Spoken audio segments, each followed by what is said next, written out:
The great white is the sultan of the sea.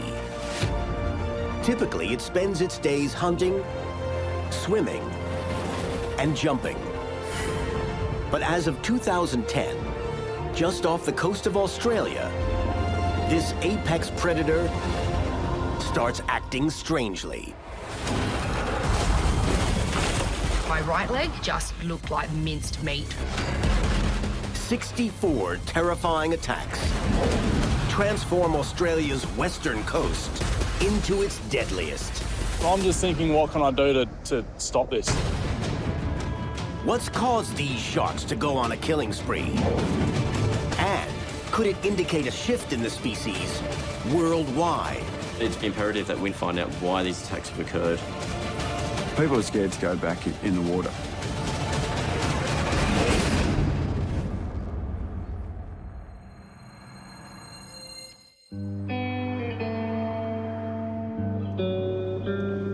Elise Frankham grew up in the coastal state of Western Australia and was never far from the sea.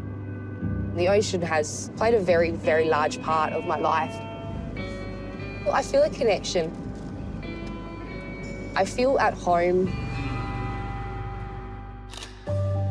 In 2010, she leads snorkeling excursions for tourists. I was just living the dream.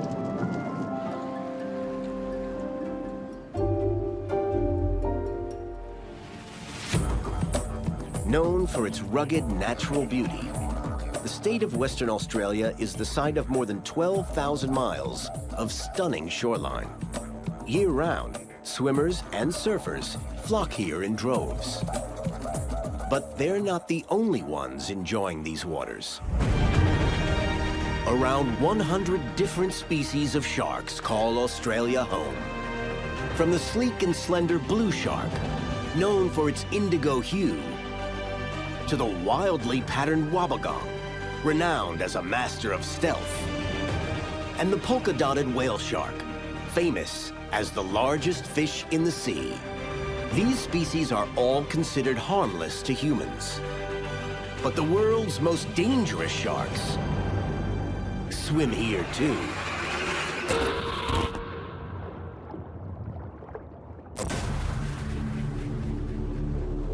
19-year-old Elise is working at her job as a dive guide.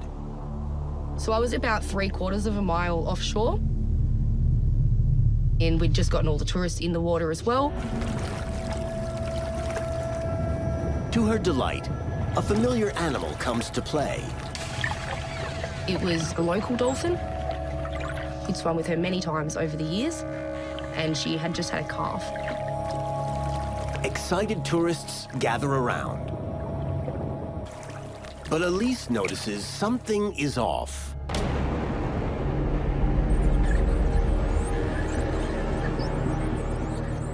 The dolphins, they were being a little bit erratic. They were darting off and coming back. I just thought the mother was protecting the calf. In reality, they may have actually been warning me.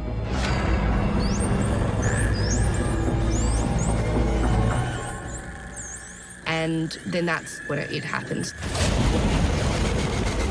An enormous shark has Elise by the legs. My brain just went into flight mode. I tried to punch it, and I tried to push it away from me. But the shark's grip is too strong.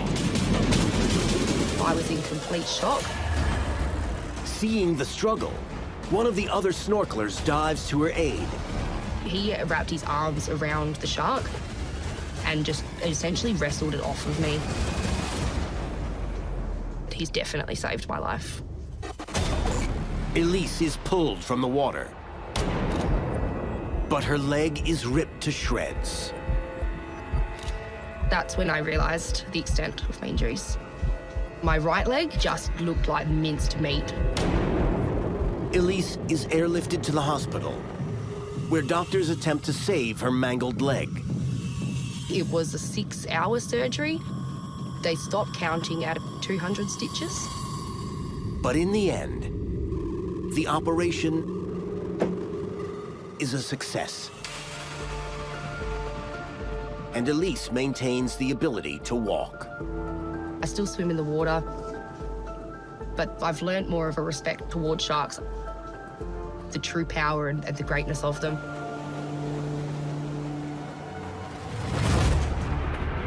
Elise was attacked off the coast of Western Australia, just south of the capital city of Perth. And while sharks have always been present along this massive shoreline, starting in 2010, they become a problem. More than 60 attacks in just 10 years, triple the number of incidents from the preceding decade. It's an unprecedented uptick. Shark attacks in Western Australia previously were rare. Now they're almost regular events. Not only that, the spike includes a horrifying 11 fatalities, earning this tourist haven a terrifying designation as Australia's deadliest coast. The amount of vicious attacks, there's no question it becomes talk of the town. People are scared to go back in the water. With residents demanding action, authorities put prevention measures in place, including aerial surveillance and beach enclosures. But the attacks just keep coming. So investigators take up the case in a bid to stop the bloodshed and keep it from recurring elsewhere. The more we can research into what's happening, then the more human fatalities and human trauma we're going to be able to prevent. So what's causing the sharks of Western Australia to suddenly go on a rampage? Shark expert Johan Gustafsson believes that a crucial first step in solving this mystery is to identify the culprit. So he turns to a piece of evidence from the attack on Elise. So here we have a fragment of tooth that was lodged within the victim. Gustafsson thinks this tooth must belong to one of 3 species, which are responsible for the majority of the attacks worldwide. The first is the tiger shark. So here we have a tiger shark jaw, and we see on one side of the jaw, the blades are pointing to the left, or on the opposite side of the jaw, they're pointing in the opposite direction. This allows tigers to rip their prey from both sides of their teeth as they shake their heads back and forth. A second likely culprit is the bull shark. So with our bull shark that we have here, completely different shape of tooth, quite pointed, serration is quite sharp. The bull shark's powerful pointed teeth enable it to slice through its victim in one quick, lethal motion. But Gustafsson believes the shape of the tooth from Elise's wound indicates a different predator. With this tooth fragment, it's perfectly triangular, and it's quite serrated on both sides. Without doubt, I can conclude this came from a white shark. Great whites are the largest predatory fish on the planet. They use their powerful tails to propel them through the water at upwards of 25 miles per hour, often striking their prey from below. But this identification isn't limited to Elise's attacker. Of the more than 60 attacks where the species is known, the majority of culprits are white sharks. So, what's causing great whites here to act so strangely? And could it be indicative of a behavioral shift happening across the globe? Perhaps the answer relates to a booming industry that's centered around this iconic species, one that occurs in several locations. But all began down under. Cage diving. Shark expert Dr. Dan Huber explains. The way cage diving operations work is that boats use chum to try and attract sharks to the area. People then get into cages which are submerged in the water to get much, much closer to very dangerous sharks than they would otherwise be able to. Cage diving has been a fixture of Australian tourism for decades. But around 2010, something changed. In 2010, when the spike in shark attacks began, the number of days that chumming occurred on the water had doubled compared to the previous year. So, how might this uptick lead sharks to go after people? At the aquarium of Western Australia, marine educator Jess McLaughlin investigates. She thinks there's a key parallel between cage diving and a process that occurs within this shark exhibit. We have 15 sharks in this tank here. We have 7 different species of sharks. And every day, McLaughlin's team feeds these sharks in a particular way. All the sharks get fed by a bucket, so the food's kept in the bucket. While this container may seem insignificant, it's anything but. But the sharks have actually learned that this means feeding time. This process is called conditioning. It occurs when sharks recognize that a particular stimulus can lead to a meal. In the wild, this cue can be auditory, like the sound of a boat motor, or visual, like the presence of a diving cage. In fact, this conditioning can be so effective that it kicks in any time the stimulus is present, even when the food is not. To demonstrate, McLaughlin prepares to dive into the shark's tank with an empty bucket. I'll go to the feeding spots as normal, and the sharks will come down expecting to be fed.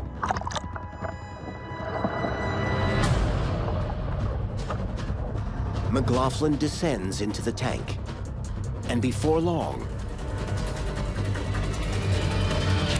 the sharks approach in search of a meal. They really recognise that bucket with feeding time, which is a pure example of conditioning and shows that it can be done. This may be key to explaining the role of cage diving in Australia's deadly spike.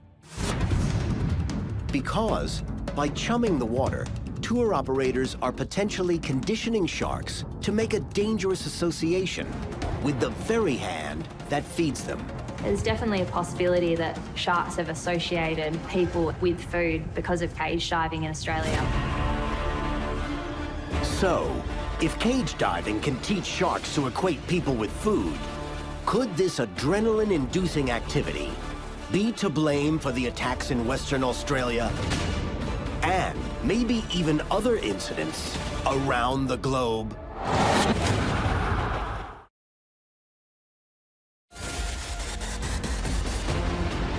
Australia may seem synonymous with shark attacks, but historically, they've been few and far between. That is, until 2010, when they hit one state hard and fast. More than 60 incidents and 11 deaths in just under a decade leave residents of Western Australia gutted. I'm standing here talking to you and, you know, some others aren't. One theory for the surge is that cage diving has conditioned sharks to associate humans with food. But shark expert Dr. Dan Huber thinks there's an issue with this theory. While cage diving is very popular in southern Australia, it's actually been outlawed in Western Australia. In fact, the practice was banned by the state in 2012 as a direct result of its potential to negatively alter shark behavior. So, there's got to be more to the story. Cage diving clearly isn't the reason for the spike in attacks. But one thing this theory does show is that the actions of great whites are heavily motivated by the presence of food. So perhaps a different prey item could be linked to the problem here. Local videographer Blair Ranford thinks he spots a possible culprit. Using his drone, he often witnesses a striking phenomenon, one which occurs on a tremendous scale. Along the coast here, we have what's called the Australian salmon run.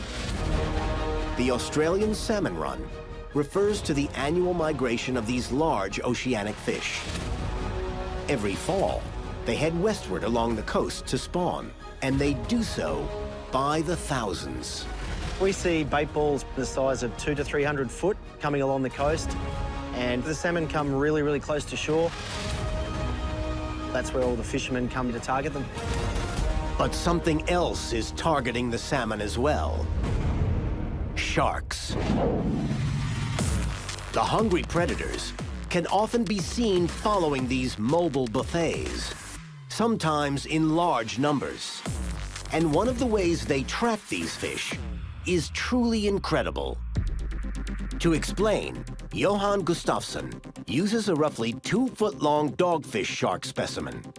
Visible on the predator is a finely tuned sensory organ. One so powerful, it allows a shark to literally feel its prey. So here you can see a really good example of the lateral line system. The lateral line is a series of fluid-filled canals running the length of a shark's body, starting from a shark's head. These cells are lined with tiny hairs, which are stimulated by vibrations in the water, and then transmit signals to the brain. This allows sharks to detect the movements of their prey from over 300 feet away. So if the shark is not able to see that prey, it'll literally rely on that lateral line system to find it. In this way, sharks can easily home in on the location of a single fish. But their super sense is even more effective when the prey source is sizable. So if there's a large bait ball or a school of fish, such as the salmon runs, they'll be able to feel a landslide of pressure differences. And this acts as a strong enticement for sharks. As a result, experts warn beachgoers both here and around the world to steer clear of schooling salmon, or else they may run into a hungry shark. So, could this massive salmon snack be the cause of Australia's spike?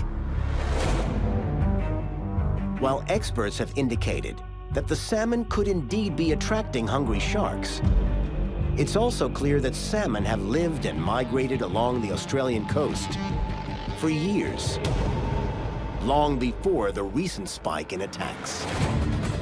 So the salmon run is not responsible for the attacks that have been occurring in Western Australia. The reason for the surge remains a mystery, but another frightening encounter holds a clue.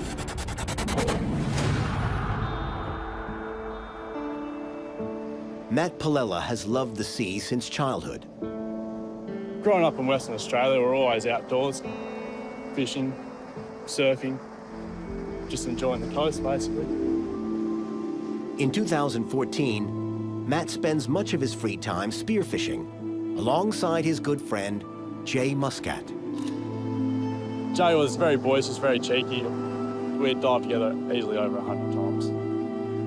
The boys are well aware that they're not alone in the water.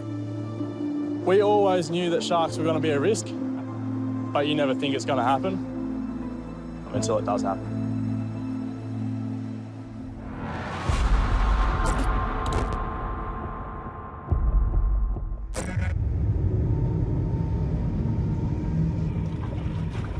Just 4 days after Christmas, Matt and Jay head out to a protected cove that they believe is safe.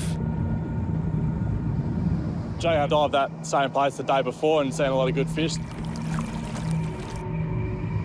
So we were excited. Definitely didn't have any worries.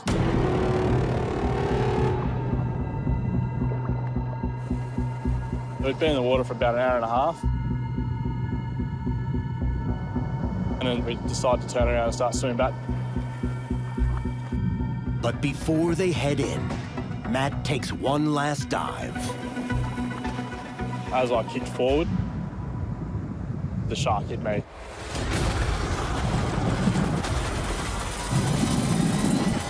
So I was obviously in shock. But then it heads for another target, Matt's friend, Jay.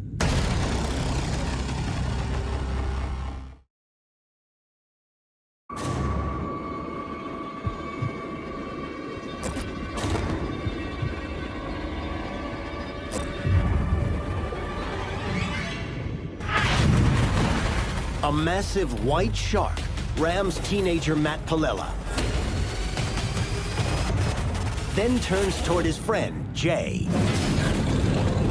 And I can see Jay's sort of struggling on the surface. But it was so fast-paced, I was just trying to figure out what's going on. But before Matt can find out,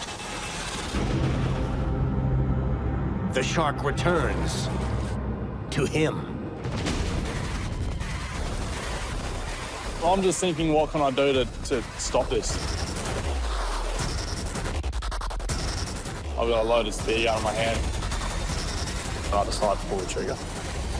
The spear hits the shark in the mouth, and the animal immediately swims away. Matt scrambles back to shore. I definitely think shooting the shark saved my life. If I hadn't have done that, I probably wouldn't be here today. But 17-year-old Jay isn't as lucky. When rescuers pull him from the water, it's clear it's too late. The shark bit straight through his femoral artery. The nurse announced him dead at the beach.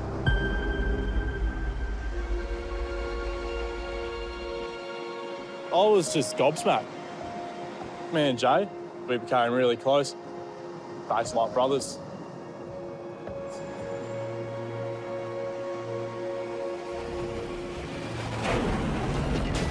Jay Muscat is one of 11 victims killed along Australia's deadliest coast since 2010.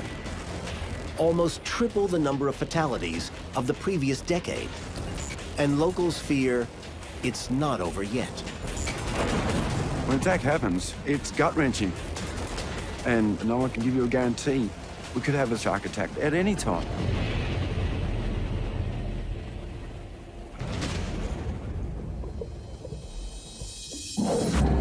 But perhaps a clue to this sudden surge can be found in a detail from Jay's attack. When we were diving, we used to see bronze whalers, which are quite a common shark, but we had never seen a white pointer. That is, until the day of their fateful dive. Sightings such as this have led some locals to believe that the population of white sharks here has exploded. Some politicians also seem to believe this theory. In a response to a decline in white shark numbers, the Australian government passed a law in 1999 to protect the species. And it is now illegal to kill them. So, is it possible this effort worked too well and led to a population boom, which now endangers people? At the University of Queensland, Dr. Jenny Ovenden investigates. She's working on a long-term project to track population numbers of great whites, and she's doing so using advanced scientific techniques. We take the DNA from a white shark jaw and we compare it to the DNA from another individual. And then we do that with 100 individuals. In order to obtain the DNA, Ovenden's team has collected shark jaws from contemporary specimens to ones dating back decades. We think that this shark lived about 30 years ago. Then they extract the genetic material. So we'll be drilling out some dried material from the jaw, which contains the DNA from this individual. Finally, Ovenden analyzes the DNA, paying close attention to the gender of each shark. This allows her team to estimate the number of sexually mature females in the water, both past and present. And based on the number of breeding adults, we can make inferences about the total population size.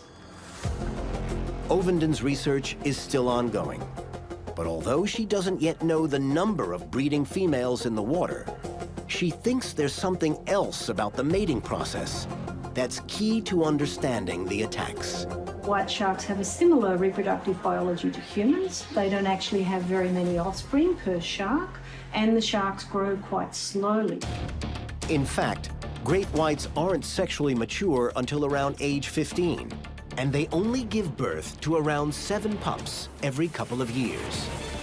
That means the 11 years that transpired between the start of the protection law and the start of the spike wouldn't be long enough for the population to really explode given the slow breeding cycle.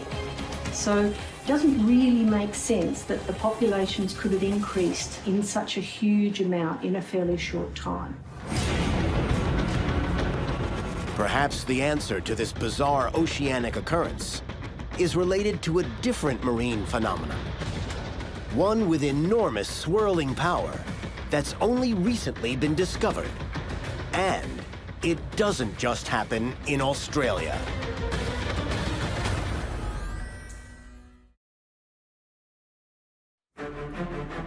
The white sharks of Western Australia are acting strangely.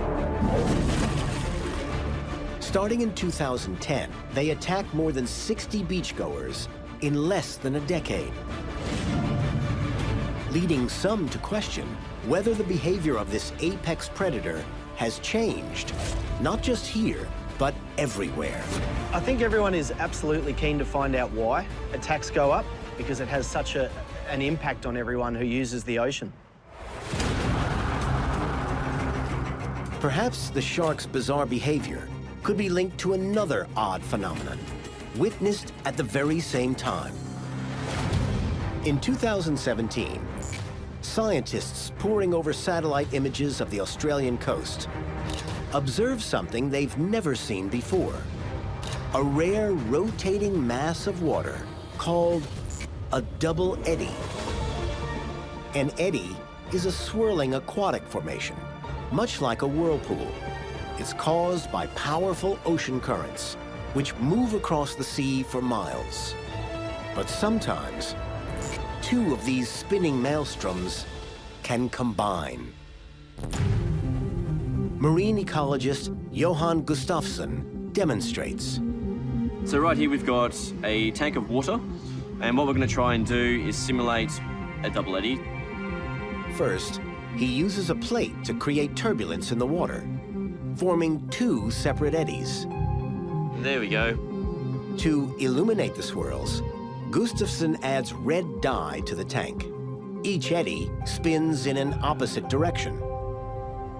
But before long, the two collide and link up. The two will actually connect together in sort of like a U shape or like a wormhole to make that double eddy. The result is a force that's much larger and faster than its single counterpoint. A single eddy can measure more than 60 miles wide and travel around 1 mile per day, whereas a double eddy spans upwards of 150 miles across and can move 10 miles per day. So they have a much more significant effect to our ecosystems compared to what our single eddies do. This is key, because as these huge vortices churn through the water, it's believed they essentially scoop up the tiny marine creatures that cross their path. And that makes the double eddy a mobile meal ticket. The eddies themselves, they contain plankton, zooplankton, fish larvae, so you'll get other fish coming within those areas for those food sources. This, in turn, may attract more dangerous predators. It is very conceivable that sharks will actually follow those eddies. So, are great whites pursuing these swirling smorgasbords into shore, where people are? Gustafsson thinks the answer comes down to the frequency of these formations. The double eddies are a relatively rare event. While they have been recorded in Australia more than anywhere else, it's believed they've only occurred a handful of times since the early 1990s, and they last for just 6 months at most. So double eddies are simply not present enough to account for the attacks. The reason for the spike remains unknown, but a clue from a recent incident provides a new lead.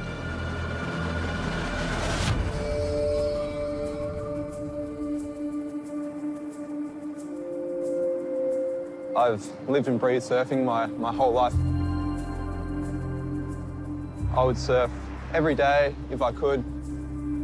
In 2018, Nathan Birch is well aware of the area's shark problem. In fact, his favorite beach was recently the site of 2 attacks on the very same day.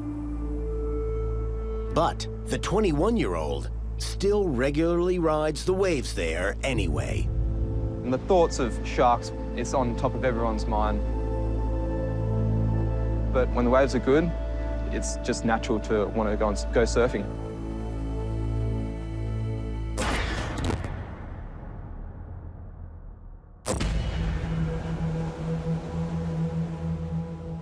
In the early evening, Nathan, his brother, and some friends enter the water. The beach was a lot quieter than usual. But we all paddled out to have a bit of fun.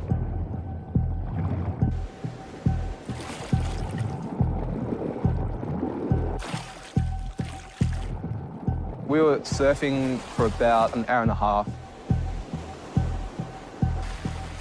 And we were all sort of thinking about heading in.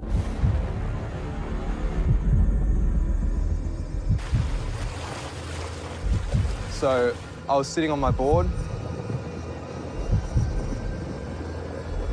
waiting for that last wave.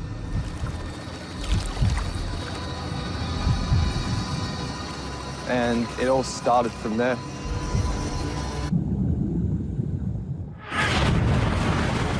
A white shark rams Nathan on his board. Everyone went into panic, friends screaming. It was terrifying. The shark circles below Nathan. But the surfer acts fast. I knew what I had to do. I just wanted to literally get to the beach as quickly as I could. Nathan and the others make a desperate break for the shore. You're just kind of praying at that moment that everything's going to be okay. Because it can be literally the end of someone's life within seconds.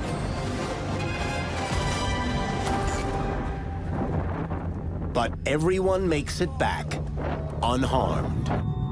We were just shocked. It was a scary, scary event. To come out of it unscathed is kind of a miracle.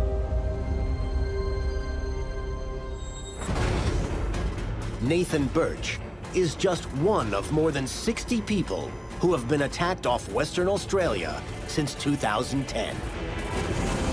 But the site of this attack holds a valuable clue, one that may not only solve the mystery, but also act as a warning for vacationers worldwide.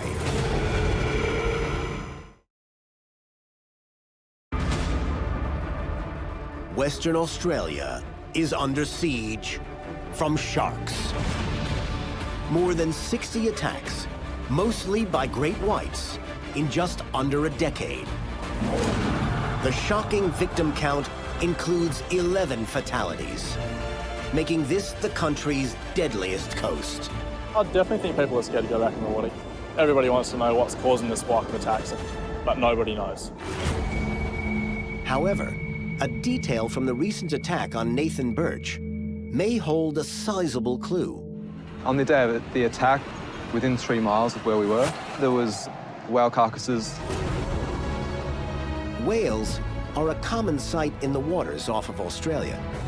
Over 30 species swim here, from the iconic humpback, with its distinctive knobby head, to the massive blue whale, the largest animal to ever exist on Earth. Each year, many of these majestic mammals migrate south along the coast of Western Australia in search of food. But some don't survive the journey. And their remains can be found littering this shoreline, not just the site of Nathan's attack. Local Blair Ranford heads to the site of one such beached giant. We're going to get our first glimpse of this whale carcass just up ahead here now. It's a pretty big one.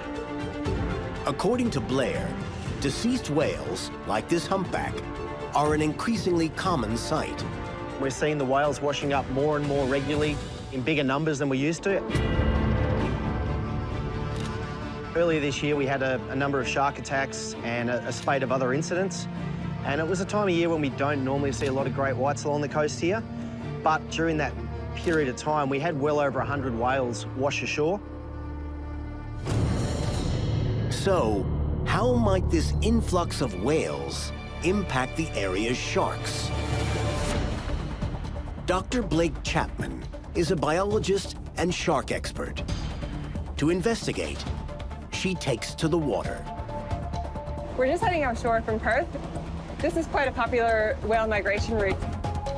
She says that the connection between whales and sharks all begins with the predator's most iconic asset, its sense of smell. Sharks have been referred to as swimming noses because they have an extremely strong sense of smell. Sharks use their extraordinary olfactory abilities to find a mate or a meal. And this sense is so fine-tuned that sharks can even tell which direction a smell is coming from. They can locate sources of food just by comparing the smells between the two sides of their nostrils and then just really hone in on it. In the case of Western Australia, the smell they may be homing in on is a whale. Sharks have been known to scavenge upon dead whales in the water because the mammals are rich in blubber. But even when a whale is decomposing on the beach, it can still attract a shark's attention. As a large whale slowly decomposes, its carcass releases chemicals into the water. These secretions then leach into the sand and eventually wash into the ocean, creating an odor trail that can extend for miles. These sensor cues are going back out into the water to be picked up on by the sharks. For this reason, experts advise beachgoers worldwide to avoid swimming in areas near a beached whale, or else they run the risk of an attack. There are whale carcasses on the beach. We know that there are motivated sharks coming in. So are pungent dead whales luring sharks into shore and increasing the likelihood of encounters with humans? The theory seems to hold water. There's always that chance that this is going to result in a bite on a human. But when data from the spike is analyzed, it becomes clear that not every attack site was in close proximity to a carcass. So it's just not enough to give the whole picture to what's happening here. Something else is going on. In search of a new lead, shark expert Johan Gustafsson returns to the data set. And eventually, a striking pattern emerges. One that links the incidents to two particular times of year. The majority of the attacks have occurred in winter and spring. So why are these seasons particularly dangerous? The answer could affect coastal residents everywhere.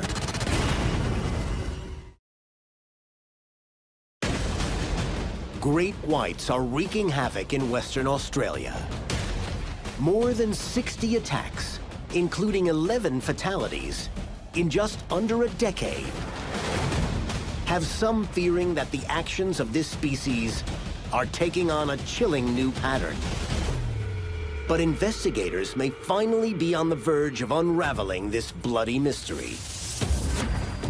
Shark researcher Johan Gustafsson has identified a crucial piece of information about the spike.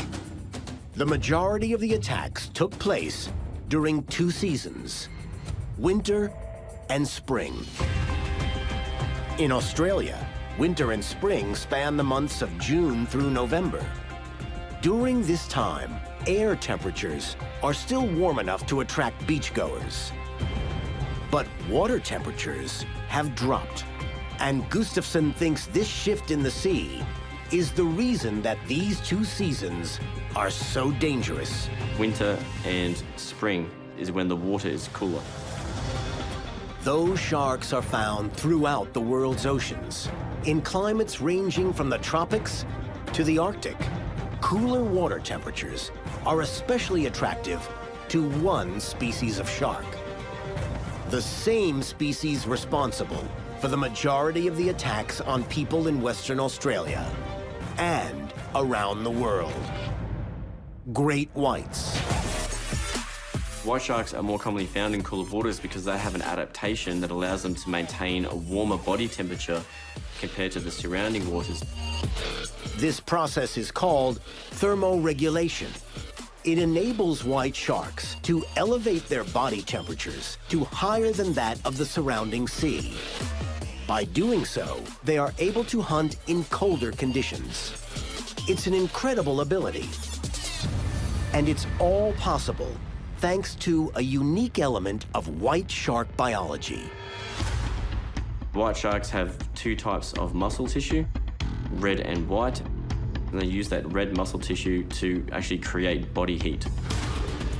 A shark's red muscles, located toward the center of the body, are used for sustained swimming, while its white muscles are responsible for shorter bursts of activity. Red muscles are responsible for long-duration activity and help ensure that the animal's core stays warm, even in cold ocean temperatures. This allows them to live in the cooler waters, such as what is experienced in Western Australia. But one pressing question remains. People in Western Australia have been taking to the water in winter and spring for decades. So why the sudden uptick in attacks starting in 2010? Shark expert Dr. Blake Chapman says the answer may come down to a key factor, a population surge. Not of sharks, but of people. So the numbers of humans in Western Australia have been increasing. And the shift hasn't been slow. Between June of 2009 and the next year, when the spike began, the number of inhabitants here swelled by 40,000. By June of 2018, this figure rose by another 400,000, the fastest growth rate of all Australian states. These numbers are key because Chapman says that most of the people moving in are also utilizing one of the state's prime resources. The numbers of humans on the beaches and using the waterways here have been increasing. This activity level has one clear and dangerous consequence. The more people who are in the water, the more likely a chance of negative interaction with the shark is. So that's what we're seeing now. It seems we only have ourselves to blame. So it could be that the combination of population surge, whale stranding, and the salmon run may have created a perfect storm that has led to an increase in shark attacks.